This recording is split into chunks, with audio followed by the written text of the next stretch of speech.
በስመ አብ ወወልድ ወመንፈስ ቅዱስ አሐዱ አምላክ አሜን። እንዴት ከረማችሁ የክርስቶስ ቤተሰቦች?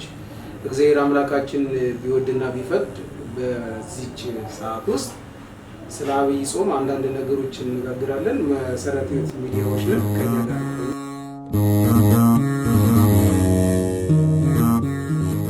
አብይ ማለት ታላቅ ማለት ነው። ስለዚህ ይሄ አብይ ጾም የተባለበት ዋነኛው ምክንያት ምንድነው? ጌታችን መድኃኒታችን ኢየሱስ ክርስቶስ ራሱ የጾሙ ጾም ነው። እንግዲህ ከዚህ በፊት የሐዋርያትን ጾም ጾመናል፣ የነቢያትን ጾም ጾመናል።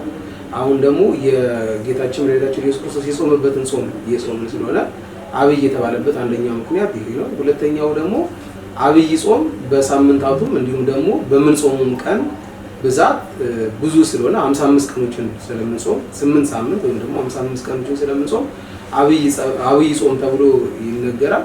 ሌላው ደግሞ ሶስተኛው ብዙ ሚስጥራትን በውስጡ ያጨቀ ስለሆነ ይሄም ደግሞ ስናይ የጌታችንን መድኃኒታችን ኢየሱስ ክርስቶስ ሕማሙን እናያለን፣ ስቅለቱን እናያለን፣ እንዲሁም ደግሞ ትንሣኤውን የምናይበት ስለሆነ አብይ ተብሏል ማለት ነው።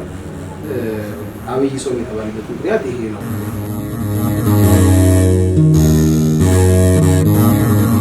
መድኃኒታችን ኢየሱስ ክርስቶስ መጾም ያስፈለገበት ምክንያት እንግዲህ እሱ አምላክ ነው፣ የሁላችን ፈጣሪ ነው። ለኛ አርያ ለመሆን አንደኛው ለኛ አርያና ምሳሌ ለመሆን ነው ጌታችን የጾመው። ይህንንም ደግሞ ስናይ አባቶቻችንም እንዳስተማሩን አዳም ምግብን በልቶ ወይም ደግሞ አትብላ አታድርግ የተባለውን አድርጎ ከገነት እንደወጣ ሁሉ ጌታችን መድኃኒታችን ኢየሱስ ክርስቶስ ደግሞ በጾም ደግሞ የሰው ልጆችን ሕይወት እንደምናገኝ ወይም ደግሞ ጾመን የዘላለም ሕይወት ማግኘት እንድንችል አድርጎናል። ሌላኛው ደግሞ ምክንያት የምንጾምበት ምክንያት ኃይለ አጋንንትን ወይም ደግሞ ሰይጣንን ከኛ የምናርቅበት የምናሸንፍበት አንደኛው ይሄ ስለሆነ ጌታችን በወንጌል ሲናገር ሐዋርያት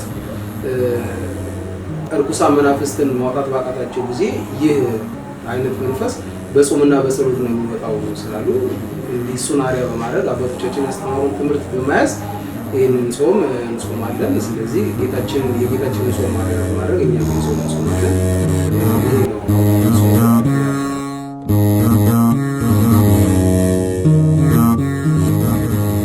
አሁንም እየጾምን ያለ ነው 55 ቀን ነው። አብይ ጾም 8 ሳምንታቶች አሉት። እነዛን 8 ሳምንታቶች ከመዘርዘራችን በፊት የመጀመሪያው ሳምንት ጾመ ሕርቃል ወይም ደግሞ ዘወረደ ብለን የምንጾመው ጾም ነው። ይሄ ጾመ ሕርቃል በ7ኛው ክፍለ ዘመን የነበረ ንጉስ ነው። ይህም ንጉስ የእስራኤልን መውደቅ ወይም ደግሞ የኢየሩሳሌም መፍረስ አይቶ ለክርስቲያኖች ዘምቶ ጠላቶቻቸውን እንዳጠፋላቸው እናያለን። ያው እንግዲህ የእሱ ምክንያት በማድረግ ሰው መግደል ደግሞ በጊዜው በአዲስ ኪዳን ሰው መግደል ወንጀል ስለሆነ ኃጢአት ስለሆነ ያንን ጾም ክርስቲያኖች ተከፋፍለውት እንደሚጾሙ ቃል ስለገቡለት ሁልጊዜ የአብይ ጾም የመጀመሪያው ሳምንትን ይህንን ጾመ ሕርቃል እያልን እንጾመዋለን። እንደዛ ነው።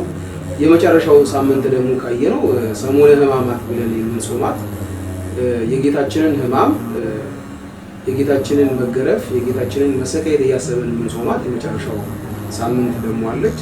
እሷ 7 ቀን የምንጾማት ነች። የመጀመሪያውን ሳምንት 8 ቀንና የመጨረሻውን ሳምንት 7 ቀን ስናነሳ 15 ቀን ይሆናል። 15 ላይ ደግሞ ከቅድስት ጀምረን እስከ ሆሳዕና ያለውን ደግሞ ስንቆጥር 40 ቀን ይሆናል። ስለዚህ ጌታችን በገዳመ ቆሮንቶስ የጾማትን 40 ቀን እያሰብን ያው ምን ጾም ሆኖ እነዚህ 15 ቀናት በዚህ ጭማሪ ተደርጎ እየተጾመ ያለ ጾም እና ብዙ ጊዜ አባቶችም ይመልሳሉ፣ ቤተክርስቲያንም ታስተምራለች። ግን ሁሌ ይሄ ጾም በመጣ ቁጥር ጥያቄ ሆኖ የሚመጣበት ምክንያት ስላለ ያው አጽንኦት ለመስጠት ነው።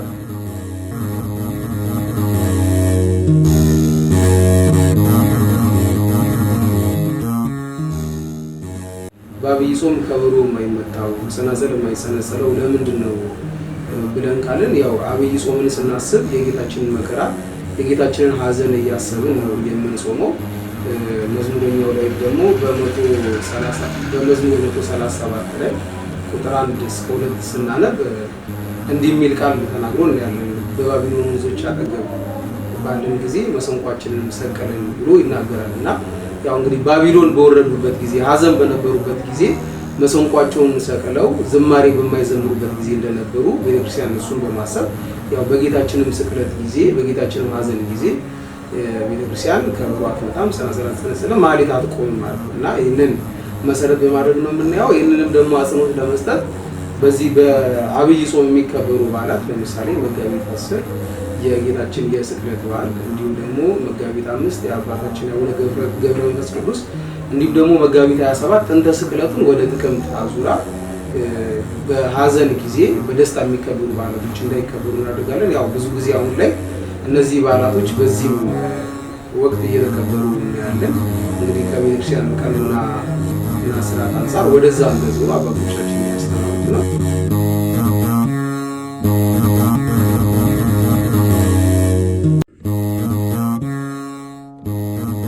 በዚህ በገዳመ ቆሮንቶስ ጌታችን በሶስት አርእስተ ኃጣውእ ብለን አሁን እንደምናስቀምጣቸው በሶስት ነገሮች እንደተፈተነ እናያለን። በመጀመሪያ የተፈተነ ያው በስስት ነው።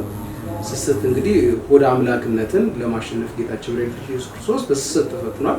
ይህም ዲያብሎስ ወደ እርሱ ቀርቦ ድንጋይ ከሰጠው በኋላ ያንን ድንጋይ እስቲ ዳቦ አድርግ ብሎ እንደፈተነው እናያለን። ጌታችን መድኃኒታችን ኢየሱስ ክርስቶስ ደግሞ ምን ብሎ መልሶለታል? የሰው ልጅ በእንጀራ ብቻ ሳይሆን ከእግዚአብሔር በሚወጣው ቃል እሱን እየተመገበ እንደሚኖር አጽንኦት ሰጥቶ ጌታችን ያንን ኃጢአት ድል እንደነሳው አይተናል። ሁለተኛ የምናየው በትዕቢት እንደፈተነው እናያለን። መንፈስ ወደ ቤተ መቅደስ እንደመራው እና ወደዛ እንደወሰደው ከዛ ቤተ መቅደስ ጫፍ ላይ የምናቆመው እና እስቲ ራስን ከዚህ ላይ ወርውር በመጽሐፍ እንደተጻፈው እግሮችን እንዳይሰናከሉ ጠባቂዎችን ያዙልሃል ተብሎ ጌታችንን እንደፈተነው እናያለን። ይሄ ትዕቢት ነው።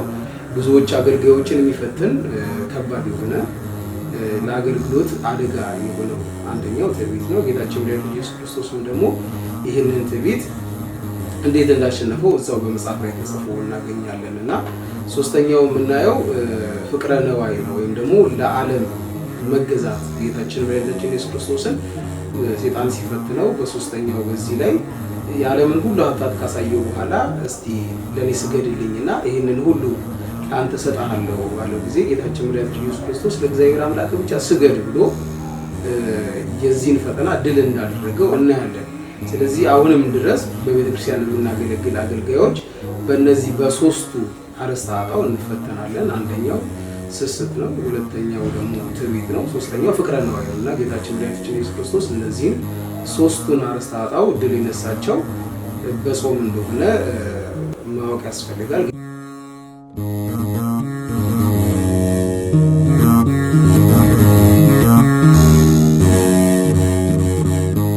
ጌታችን በዛ ጊዜ በሚጾምበት ወቅት እንግዲህ አባቶች እንደሚያስተምሩን አንዴ ከዘረጋ ሳያጥፍ ካጠፈም ደግሞ ሳይዘረጋ ብሎ ያስተምሩናል እና ይህንን ትምህርት ስናየው በጣም በትጋት እንደጾመ አምላክ ሆኖ ሳለ ለእኛ አርአያ ለመሆን በትጋት እንደጾመ ጽኑ ተጋድሎን እንዳደረገ እናያለን። እንግዲህ ይህንንም መነሻ በማድረግ አባቶቻችን የቻሉ በዓታቸውን ዘግተው የሚጾሙበት ትልቅ ተጋድሎ የሚያደርጉበት ነው እና ይህንን ለማጠየቅ ነው አባቶቻችን ከቆመ ሳይቀመጥ ከዘረጋ ሳያጥፍ ብለው የሚያስተምሩት እና በጽኑ ተጋድሎ በብርታት ሆነን የምንጾመው ጾም እንደሆነ አብይ ጾምን ለማጠየቅ ነው ለጌታችን የተነገረው። እንግዲህ እሱ አምላክ እንደሆነ ሁላችንም እናውቃለን፣ እንረዳለን። ይሄ ቃልም ለእሱ የሚመጥን ሆኖ አይደለም፣ ግን ለእኛ ብርታት የሚሰጥ ዘንድ ለእኛ ደግሞ አስተውለን ጾሙን በትጋት ከጀመርን ሳናቋረጥ እንግዲህ አብይ ጾም ሳምንታት በተቀመጡለት ሰዓት መሰረት እንድንጾም ለማስተማር ነው ይሄ ነገር ብዙ ጊዜ የሚጠቀሰው።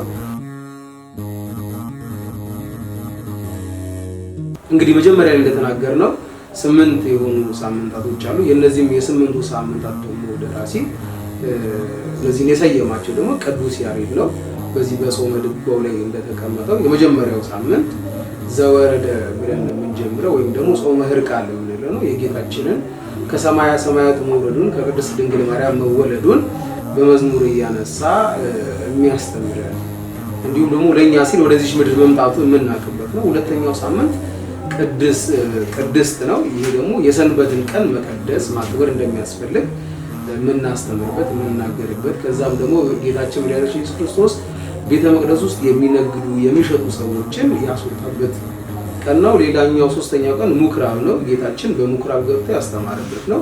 ያው ምኩራብ እንደምናውቀው አይሁዶች ተሰብስበው የሚማማሩበት ቦታ እንደሆነ እናያለን። አራተኛው ሳምንት ደግሞ መጻጉዕ ነው። ያው መጻጉዕ ማለት በሽተኛ ወይም ድዊ ያለበት ሰው ነው።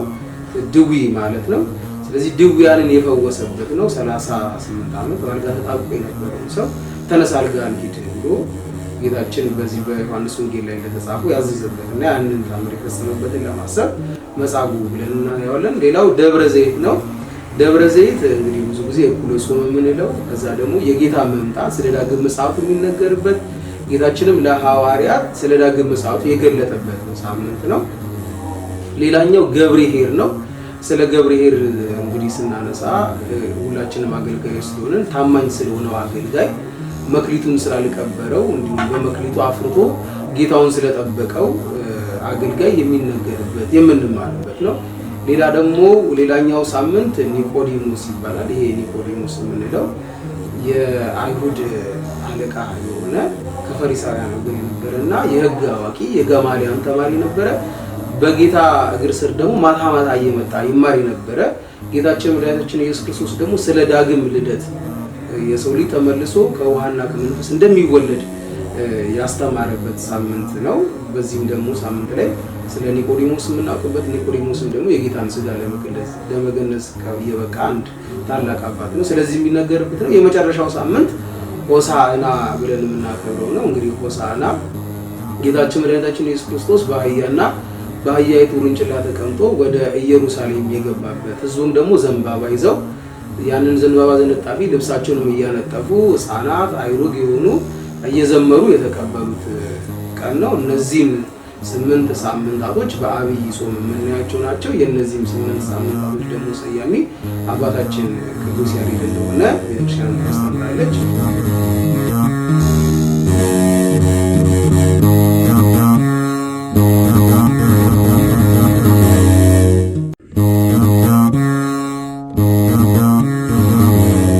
ጌታችን መድኃኒታችን ኢየሱስ ክርስቶስ በማቴዎስ ወንጌል ምዕራፍ 4 ቁጥር 1 ላይ መንፈስ ወደ ምድረ በዳ ወሰደው የሚል ቃል አለና ይሄ መንፈስ የሚለው ምንድነው የሚለው ነገር በደንብ አጥርቶ ማየት ያስፈልጋል። እዚህ ጋር መንፈስ የተባለው ያው እንግዲህ መንፈስ ቅዱስ ነው። ጌታችን መድኃኒታችን ኢየሱስ ክርስቶስ በራሱ ፍቃድ በአባቱ ፍቃድ በመንፈስ ቅዱስ ፍቃድ ወደዚህ ምድር እንደመጣ እናውቃለንና ለፈተናም ሲሄድ በራሱ ፍቃድ ከመንፈስ ቅዱስ ጋር ባለው አንድነት ለፈተና እንደወጣ ለማሳየት ነው እንጂ ሌላ የተለየ መንፈስ እንዳልሆነ ማየትና መረዳት ያስፈልጋል። ስለዚህ መንፈስ ያለው መንፈስ ቅዱስን እንደሆነ አጽንኦት ሰጥቶ ማወቅና መረዳት ያስፈልጋል። ያው ጌታችን መድኃኒታችን ኢየሱስ ክርስቶስ መንፈስ ብለን ስንናገር ሌሎች ነገሮችን እንዳይመስለንና እንዳንሳሳት የሚለውን ነገር ለማየት ነው። በመጽሐፍ ቅዱስም ቅዱሳንና ርኩሳት ተብለው መናፍስት ተነግረዋልና ዋናው መራው ማለት ደግሞ ለድህነት ስራውን ለመጀመር ወይም ደግሞ እኛን ለማዳን የጾምን መሰረት ለመመስረት ወደ ምድረ በዳ ወሰደው የሚለውን ነገር ለማወቅና ለመረዳት እንዲረዳችን ጥያቄ ለማንሳት የተፈለገው።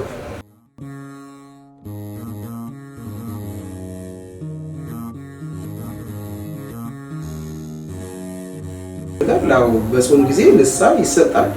እንግዲህ አባቶቻችንም እንዳስተማሩት ዛሬ የሰራነውን ኃጢአት ሳናውል ሳናሳድር ዛሬውኑ ንስሐ ገብተን መሄድ እንዳለብን አባቶቻችን ያስተምራል። ስለዚህ በአብይ ጾም ደግሞ ሰው ፍጹም አይደለምና የተለያዩ ኃጢአቶችን ሊሰራ ሊተገብር ይችላል። ስለዚህ አብይ ጾም ከመግባቱ በፊት እንዲያውም በዚህ በቅበላው ጊዜ በነነዌ ጾም ጊዜ ያቺ የነነዌ ጾም የቅበላ ጾም ስለሆነች በዛ ጊዜ ራሱን አዘጋጅቶ ወደ ጾም ቢገባ ይመከራል። ምክንያቱም ከነነዌ ጾም በኋላ 15 ቀን ስላለ ለአብይ ጾም መዘጋጃ በዛ ጊዜ ተዘጋጅቶ አብይ ጾምን ያው የበረከት ጾም ስለሆነ ተዘጋጅቶ እዛ ላይ አብይ ጾምን ቢጾም መልካም ነው። ግን ያ የማይሆን ደግሞ ከሆነና ጊዜው ከሄደበት ደግሞ አብይ ጾም ላይ ሆኖ ጾም እንግዲህ እንደገና ቀኖናም ይቀበላል። ያው የቀኖና ስርዓቶች አባቶቻችን በተለያዩ መንገድ ቀኖና ሊሰጡ ስለሚችሉ ያው አንደኛው ጾም ሊሆን ይችላል። የአብይ ጾም ደግሞ ረጅም ሰዓት ይጾማል ለዘም ይላልና የመጀመሪያው ሳምንት እስከ 12 ሰዓት ነው የሚጾመው። ከሁለተኛው ሳምንት ደግሞ እስከ ሕማማት ያለው ደግሞ እስከ 11 ሰዓት ይጾምና ከዛ በኋላ ደግሞ ከሕማማት በኋላ እንግዲህ ፀሐይ እስክትጠልቅ ስለሚጾም ረጅም ጊዜ ሊሆን ስለሚችል በዛ ላይ ደግሞ ተጨማሪ ጾም መስጠት ከበድ ሊል ስለሚችል አባቶች በተለያየ መንገድ በተለያየ ምክንያት ይህንን ጾም በጾሙ ላይ ጾም ጨምሮ ሊሰጡ ይችላል። ዋናው ግን መታሰብና መታወቅ ያለበት ጉዳይ ሰው በኃጢአት እየኖረ ንስሐ ሳይቀበል መቆየት የለበትም። ምክንያቱም እለት ተዕለት የሰራውን ኃጢአት የሰራውን በደል ለንስሐ አባቱ እየተናገረ ቀኖናን እየተቀበለ መሄድ ነው ያለበት እና የቀኖና ምንጮች ደግሞ የተለያዩ ስለሆኑ ይህንን ከንስሐ አባት ጋር ቁጭ ብሎ ተነጋግሮ ተወያይቶ ያንን ነገር ማድረጉ ያስፈልጋል። አይ ጾም ላይ ስለሆንኩኝ ቀኖና አያስፈልገኝም ንስሐ አያስፈልገኝም ብሎ መቅረቱ ወደኋላ ማለቱ ያው ሞት መቼ እንደሚመጣ ስለማይታወቅ ሰው ደግሞ ተዘጋጅቶ ሞትን መጠበቅ ስላለበት ንስሐ እየገባን ወደ ስጋው ነው ደግሞ እየቀረብን መሄድ ስላለብን ይህንን ነገር ማድረግ አለብን እና በአብይ ጾም ይሰጣል። ያው ሁኔታውን ደግሞ ከንስሐ አባቶች ጋር እየተወያዩ የተነጋገሩ ማድረግ ያስፈልጋል። ስለዚህ መደበኛ ጾም ላይ ጾሞች ተጨምሮ የሚሰጡበት አለ። በሌሎች ነገሮች ደግሞ የሚካካሱበት መንገዶች ስላሉ ነው። ብዙ ጊዜ የብዙዎች ጥያቄ ነው ይሄና በዚህ ብናየው በይበልጥ ደግሞ ከንስሐ አባቶቻችን ጋር ብንወያይና ብንመካከል መልካም ነው።